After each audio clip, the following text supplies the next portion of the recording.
আসসালামু আলাইকুম ওরহমতুল্লাহি ওবরাকাতুহু। প্রিয় এইচএসসি এবং বিশ্ববিদ্যালয়ে ভর্তি ইচ্ছুক শিক্ষার্থীরা, কবিতা কিভাবে পড়বে? তোমাদের টেক্সট বুকের যে সকল কবিতা আছে সেই কবিতাগুলোকে নিয়েই আমরা এই সিরিজটি সাজিয়েছি। এখানে আমরা তোমাদের কবিতাগুলোকে তিনভাবে পড়ব। প্রথমত হচ্ছে আমরা তোমাদের কবিতাগুলোর গ্রামাটিক্যাল এক্সপ্লেনেশন করব। ঠিক আছে, তোমাদের কবিতাগুলোকে আমরা প্রত্যেকটি লাইন বাই লাইন আমরা গ্রামাটিক্যাল এক্সপ্লেনেশন করে করে তোমাদেরকে পড়িয়ে দিব। ২ নাম্বার হচ্ছে আমরা যেটি করব সেটি হচ্ছে তোমাদের কবিতাগুলোর ফিগারেটিভ স্পিচ সিলেক্ট করব। ঠিক আছে, তোমাদের যে সকল তোমরা জানো ফিগারেটিভ স্পিচ তোমাদের বিশ্ববিদ্যালয়ে ভর্তি পরীক্ষায় খুবই ইম্পর্টেন্ট একটি টপিক, আমরা এটি পড়ব। ৩ নম্বর হচ্ছে আমরা ট্রান্সলেশন পড়ব। ঠিক আছে, তোমাদের কবিতাগুলোকে আমরা অনুবাদ করিয়ে তোমাদেরকে পড়িয়ে দিব যাতে ভর্তি পরীক্ষায় তোমরা ভালো করতে পারো।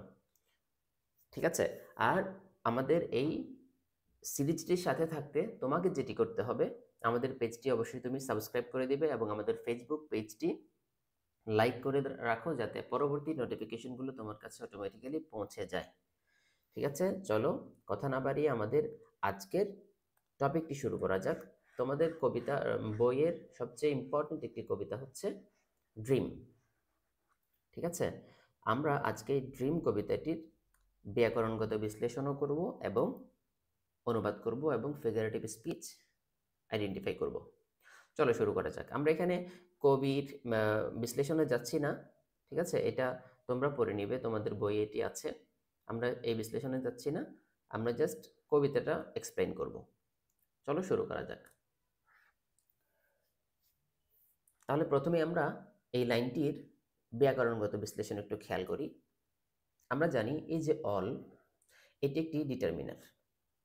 ঠিক আছে, এই অল এর পরে তুমি কাউন্টেবল এবং আনকাউন্টেবল দুই প্রকার নাউনই বসাতে পারবা। ঠিক আছে, অল এর পরে তুমি কাউন্টেবল নাউন যদি বসাতে হয় তাহলে অবশ্যই প্লুরাল নাউন বসাতে হবে। Countable plural noun. ঠিক আছে, কাউন্টেবল প্লুরাল নাউন মনে রাখবে। অল এর পরে তুমি সিঙ্গুলার কাউন্টেবল নাউন বসাতে পারবে না। তাহলে অল এর পরে তুমি কাউন্টেবল নাউন বসাতে হবে এবং অবশ্যই প্লুরাল বসাতে হবে। আর ভার্বটা কি বসাবে? ভার্বটাও তখন প্লুরাল হয়ে যাবে।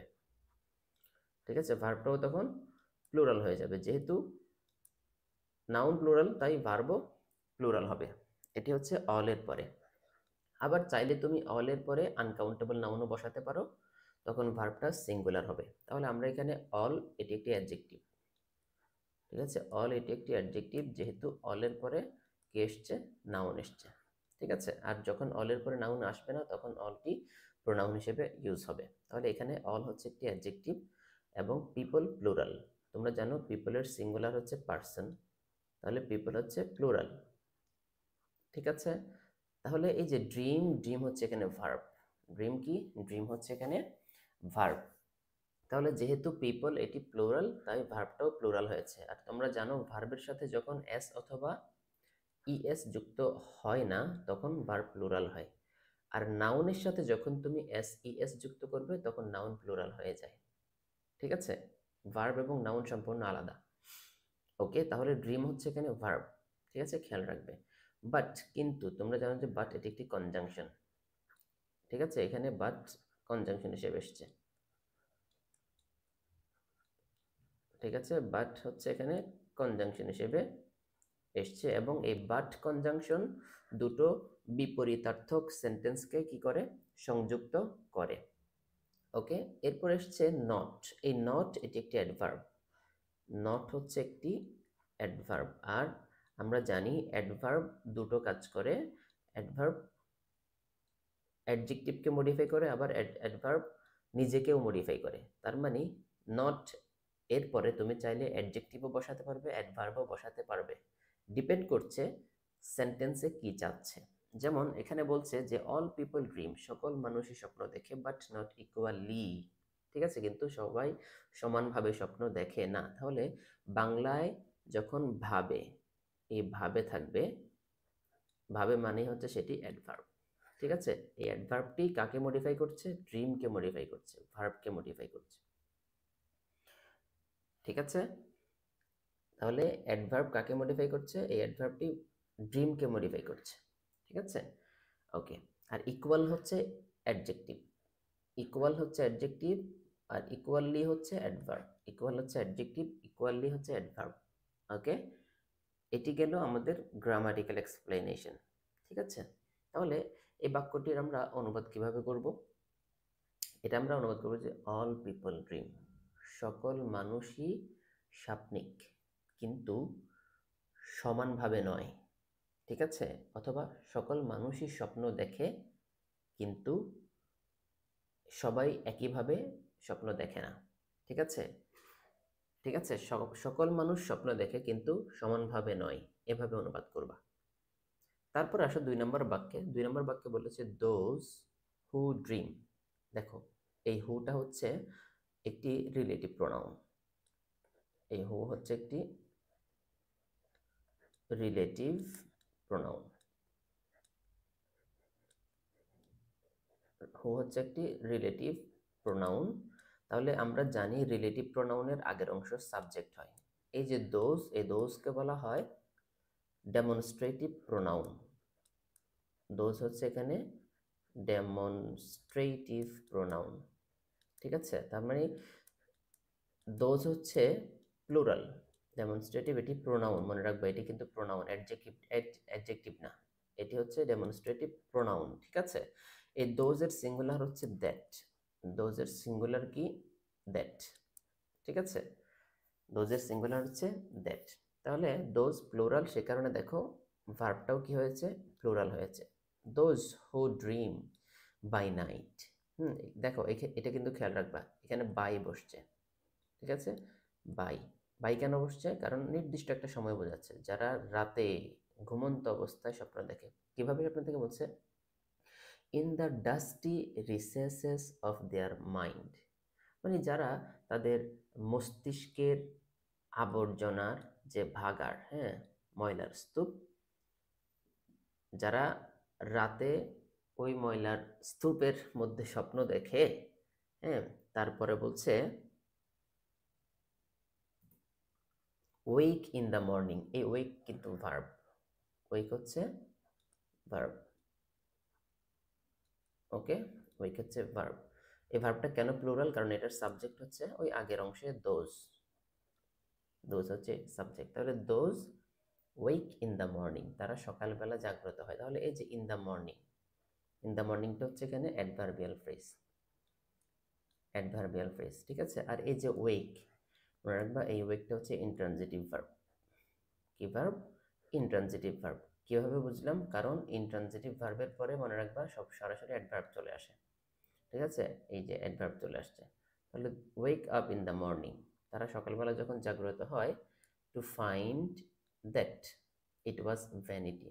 আমরা যে ভ্যানিটি ব্যাগ বলি না, নারীরা যে ভ্যানিটি ব্যাগ ইউজ করে, ভ্যানিটি মানে হচ্ছে খালি বা শূন্য, ভ্যানিটি মানে হচ্ছে খালি অথবা শূন্য। তারা সকালবেলা যখন ঘুম থেকে উঠে তখন দেখতে পায় যে তাদের সেই স্বপ্নটা একটা খালি শূন্য, মানে এটার কোনো অর্থ নেই, ঠিক আছে? তাহলে এই ভ্যানিটিটা হচ্ছে এখানে অ্যাডজেক্টিভ, ভ্যানিটি হচ্ছে এখানে অ্যাডজেক্টিভ। কিভাবে বুঝলাম? কারণ বি ভার্বের পরে এসেছে ইট ওয়াজ ভ্যানিটি।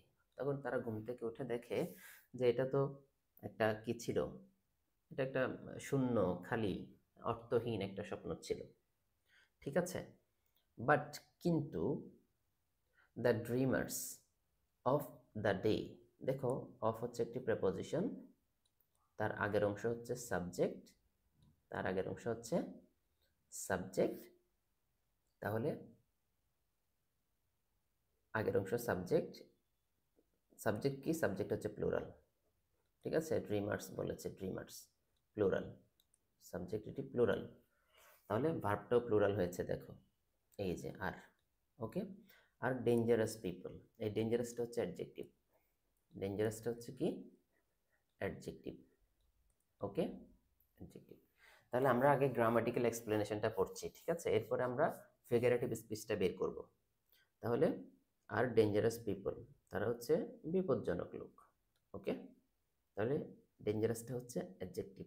নেক্সট আসো, for they dream their dreams, দেখো for they dream their dreams with open eye, ঠিক আছে, এই ফর এটি কনজাংশন হিসেবে এসছে, অর্থাৎ কোঅর্ডিনেটিং কনজাংশন। আমরা যে ফ্যান ভয়েস পড়েছিলাম, ফ্যান ভয়েস, এই ফ্যান ভয়েসের এফ মানে হচ্ছে ফর। ঠিক আছে, fan voice for they dream, তাহলে দে হচ্ছে প্লুরাল, সে কারণে ভার্বটাও প্লুরাল হয়েছে, ড্রিম। দেয়ার ড্রিমস, এই ড্রিমসটা হচ্ছে নাউন। ওকে, কারণ দেয়ার হচ্ছে পজেসিভ অ্যাডজেক্টিভ, দেয়ার হচ্ছে পজেসিভ অ্যাডজেক্টিভ, দেয়ার হচ্ছে পজেসিভ অ্যাডজেক্টিভ। ওকে, পজেসিভ অ্যাডজেক্টিভ। ওকে, তাহলে আমরা জানি পজেসিভ অ্যাডজেক্টিভের পরে সবসময় কে বসে? পজেসিভ অ্যাডজেক্টিভের পরে সবসময় নাউন বসে। ওকে, তাহলে they dream their dreams with open eyes, এই যে ড্রিম, এই ড্রিমটি ট্রানজিটিভ ভার্ব, এই ড্রিমটি কি ভার্ব? ট্রানজিটিভ ভার্ব, মনে রাখবা, পরীক্ষায় কিন্তু এগুলো খেয়াল রাখতে হবে। ড্রিমটি হচ্ছে এখানে transitive verb. Okay, with open আইস, তারা, এই যে ওপেন, ওপেনটা কিন্তু এখানে একটা অ্যাডজেক্টিভ হিসেবে এসছে। উইথ ওপেন আইস, ওপেনটা হচ্ছে এখানে অ্যাডজেক্টিভ। তারা চক্ষু খুলে রেখে, চোখ খোলা অবস্থাতেই স্বপ্ন দেখে, যারা দিবা স্বপ্ন দেখে বা দিনের বেলায় যারা স্বপ্ন দেখে। And make them come true, তাহলে এই যে মেক, এই মেকের সাবজেক্টকে, মেকের সাবজেক্ট হচ্ছে দে। ঠিক আছে, দে মেক দেম, এই দেম বলতে ড্রিমস। ঠিক আছে, এই দেমের নাউন হচ্ছে ড্রিমস। তাহলে মেক দেম কাম ট্রু, এই যে কাম ট্রু, কাম ট্রু মানে হচ্ছে কোনো কিছুকে সত্য, মানে প্রমাণিত হওয়া। কাম ট্রু মানে বাস্তবে পরিণত করা। সত্তা, আচ্ছা, সত্যায়ন করা অনেকে লিখি যে বাস্তবে পরিণত করা, বাস্তবে পরিণত করা বা বাস্তবায়ন করা।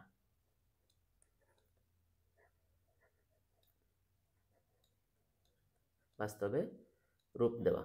ঠিক আছে, এটি মনে রাখবা, কাম ট্রু মানে হচ্ছে ব্রিং টু লাইট, এক কথায়। ঠিক আছে, কাম ট্রু মানে হচ্ছে ইংলিশে যদি তুমি অনুবাদ করো, এটা হবে যে ব্রিং টু লাইট, মানে আলোতে আনা, ব্রিং টু লাইট। ঠিক আছে, ব্রিং টু লাইট। এখন দেখো, এই যে মেক দেম কাম ট্রু, এটা কাম ট্রু কেন হলো? আমরা জানি মেক,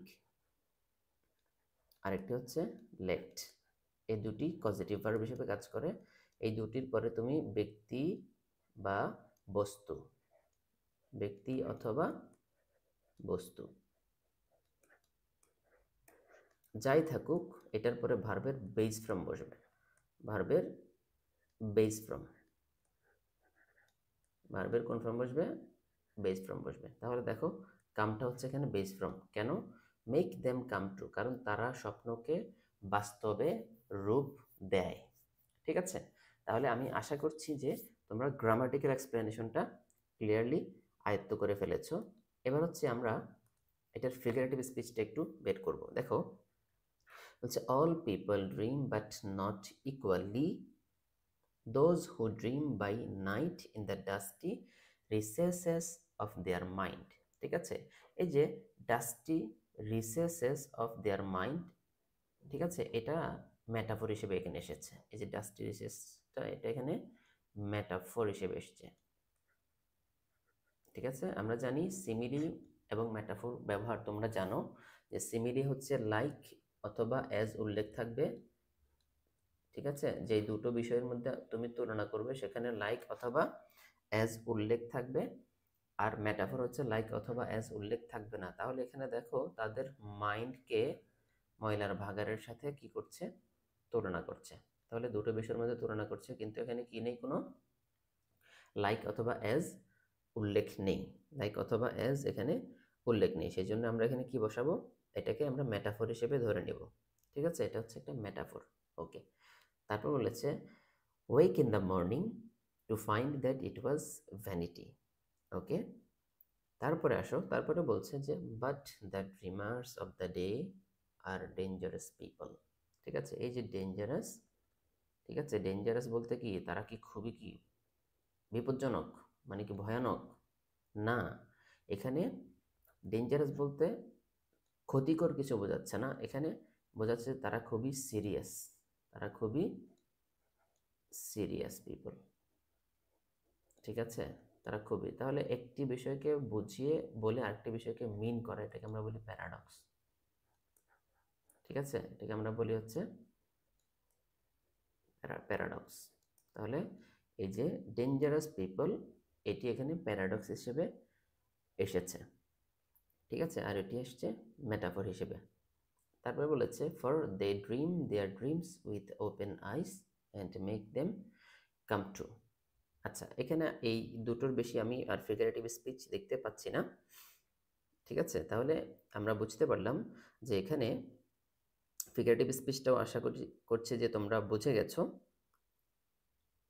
তারপরে চলো আমরা এটা একটু অনুবাদের দিকে একটু খেয়াল করি। আচ্ছা, এখানে আরেকটি ফিগারেটিভ স্পিচ বাকি আছে, সেটা হচ্ছে ওপেন আইস। ঠিক আছে, আসলে ওপেন আই মানে কি, সবারই তো চোখ খোলাই থাকে, তবুও এখানে ওপেন আই বলতে কি বোঝায়? এখানে ওপেন আইটা এসছে সিম্বলিজম হিসেবে, হ্যাঁ, প্রতীকী অর্থে, প্রতীকী অর্থে এসেছে।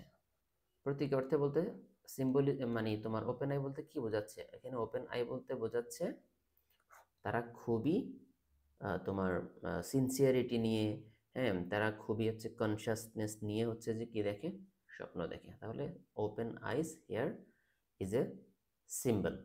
ঠিক আছে, কিসের সিম্বল এটা? এটা হচ্ছে এখানে তোমার কনসাসনেসের সিম্বল। ঠিক আছে, তারপরে এটি হচ্ছে প্যারাডক্স আর এটি হচ্ছে মেটাফোর। ঠিক আছে, আমি আশা করছি যে তোমরা এতটুকু ক্লিয়ারলি বুঝে গেছো।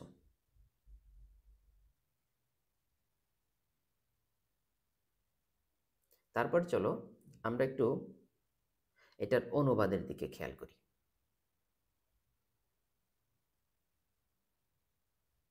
আমরা একটু এখন অনুবাদটা খেয়াল করব যে অল পিপল ড্রিম, সকল মানুষই স্বপ্ন দেখে, বাট নট ইকুয়ালি, কিন্তু সমানভাবে নয়। সকলেই স্বপ্ন দেখে কিন্তু সমানভাবে নয়। Those who dream by night, যারা রাতে স্বপ্ন দেখে, in the dusty recesses of their mind, তাদের মস্তিষ্কের ময়লার স্তূপে নিমজ্জিত হয়ে। ওয়েক ইন দ্য মর্নিং, তারা সকালে যখন জাগ্রত হয় তখন টু ফাইন্ড ইট, তারা তখন দেখে যে তাদের সেই স্বপ্নটা ছিল একটা শূন্যতা, অর্থহীন। But the dreamers of the day are dangerous people, কিন্তু যারা দিবাস্বপ্ন দেখে তারা খুবই, তোমার কি লিখবে এখানে, তারা খুবই সতর্ক মানুষ, এভাবে লিখতে পারো। ঠিক আছে, for they dream their dreams, কেননা, এই ফর মানে হচ্ছে কেননা, they dream their dreams with open eyes, কেননা তারা জাগ্রত অবস্থায় স্বপ্ন দেখে। ঠিক আছে, অথবা তোমরা জাগ্রত অবস্থায় না দিয়ে লিখতে পারো তারা খুব সতর্কভাবে স্বপ্ন দেখে। And make them come true, এবং সেই স্বপ্নকে তারা বাস্তবে পরিণত করে। ঠিক আছে, তাহলে এটি আমাদের অনুবাদ গেল। অনুবাদ তোমরা চাইলে যে যার যার মতোই করতে পারো, এটি তেমন বিগ ইস্যু না। চলো, তাহলে এই কবিতাটি আমাদের আশা করছি ক্লিয়ার হয়ে গেছে। যদি তোমাদের এই কবিতাটি বুঝে আসে তাহলে অবশ্যই আমাদের ইউটিউব পেজটি অবশ্যই সাবস্ক্রাইব করে রাখো, এবং আমাদের ফেসবুক পেজেও লাইক দিয়ে রাখো, যাতে পরবর্তী কবিতাগুলোর ব্যাপারেও তোমার কাছে নোটিফিকেশন চলে যায়। ভালো থাকো সে পর্যন্ত। আসসালামু আলাইকুম ওয়া রাহমাতুল্লাহ।